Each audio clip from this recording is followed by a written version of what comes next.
htio reći prvo par riječi, dakle, o stilskim vježbama. Dakle, stilske vježbe ne samo što su fenomen svjetskih razmjera, nego su one i triumf umjetnosti usprko svemu, mogu bismo reći.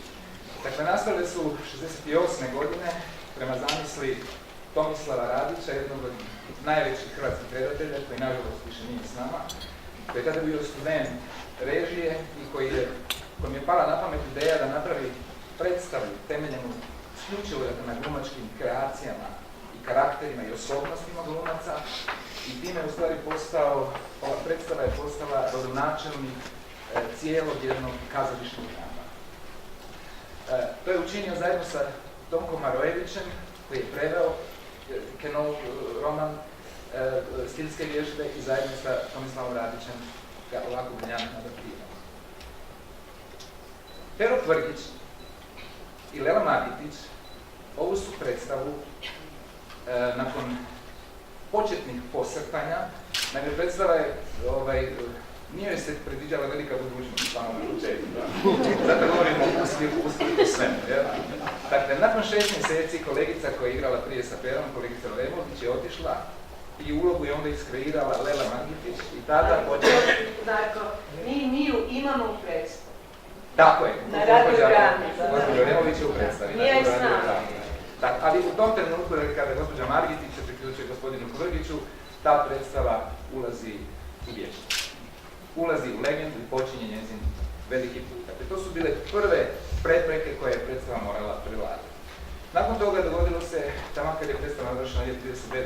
rođendan, u matičnom kazalištu, dakle, nestalo je interesa za predstavu, i tada su Lela i Pero došli u Planet Art, koji ove godine slavi 12 godina. Zašto 12? To je jedan ciklus. 10. nismo stigli, jer smo bili prezaposleni, do 15. ne znamo hoćemo li s obzirom na situaciju i tako dalje stići. I tada je predstava, pitali su me da li bi Planet Art preuzeo predstavu. Shvativši da se radi o predstavi koja se bliži 40.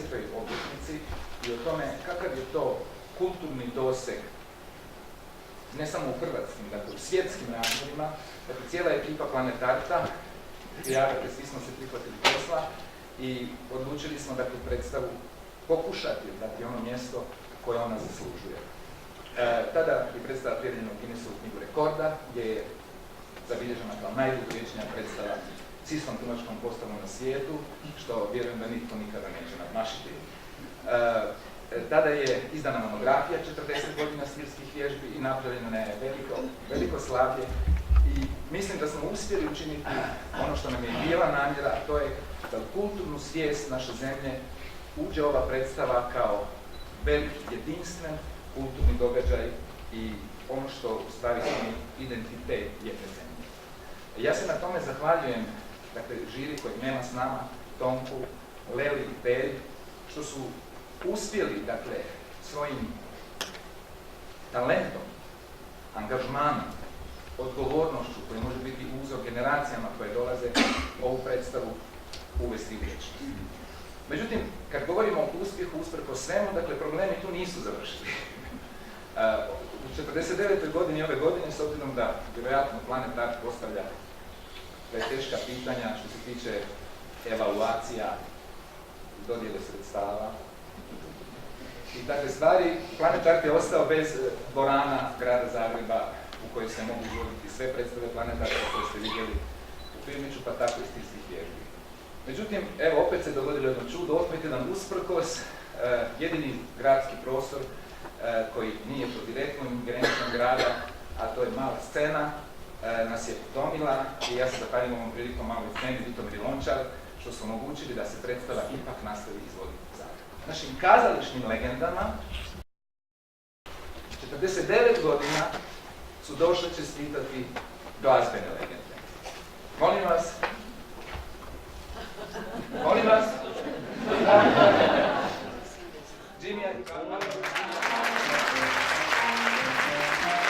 Da li se sjećaš, draga ti, na dane ljubavi, dok je davno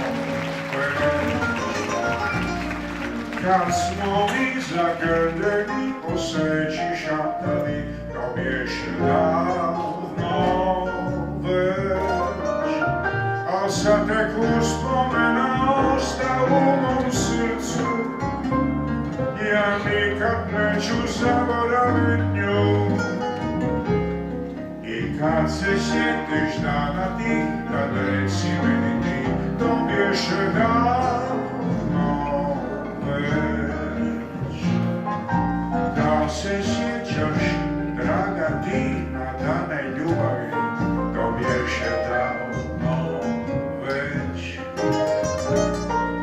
Kad smo mi zagrljeni ko sreći šatani, to bješe davno već.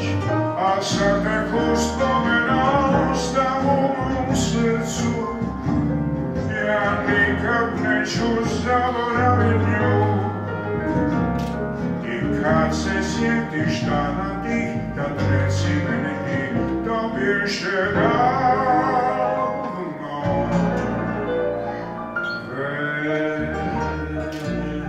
Da bi mogli dojti k meni Bečka misli za što, pa vas znate. Aha, a kam treba doći? U kafelu. U Gavelu, nema tu dimničara. Izgleda nema. I kad dodajete u Vlašku, u kafelu, idete samo za gospu Jelu. Aha. I prosim vas, nemojte nikak zaboraviti kefu i kubu. Joj, ne bom to uvijek imam sa sobom. Bila je jednom jedna gospa Jela, svoju peć je popraviti štela. Kad primijeti da joj peć je stara, ona odmah zove dimnjačara. Jer dimnjačar, mladi i star, svakoj peći zna popraviti kvar. Jer dimnjačar, mladi i star, svakoj peći zna popraviti kvar. Prolazi sve, list zelenca je žut, a naša ljubav zar ne nikad neće proći.